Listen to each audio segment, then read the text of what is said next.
بسم اللہ الرحمن الرحیم۔ السلام علیکم ورحمۃ اللہ وبرکاتہ۔ آقا علیہ الصلوۃ والسلام کے فرمودات۔ آقا علیہ الصلوۃ والسلام صبح کے وقت میں کون سے مسنون اذکار فرمایا کرتے تھے؟ لیکن اس سے پہلے آپ سے درخواست ہے کہ اس چینل کو سبسکرائب کر دیں۔ سب سے پہلی دعا، اللہم انی اسألک علما نافعا۔ 9 مرتبہ آقا علیہ الصلوۃ والسلام یہ دعا پڑھا کرتے تھے۔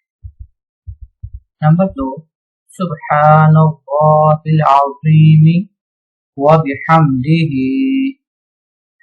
9 مرتبہ آقا علیہ الصلوۃ والسلام اسے پڑھا کرتے تھے۔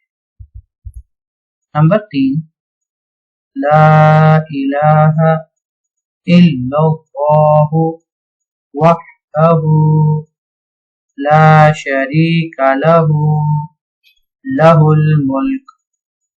10 مرتبہ اس وظیفے کو صبح کے وقت پڑھا جائے۔ نمبر 4، اللہم اجرنی من النار۔ 11 مرتبہ اس وظیفے کو پڑھا جائے۔ والسلام علیکم ورحمۃ اللہ وبرکاتہ۔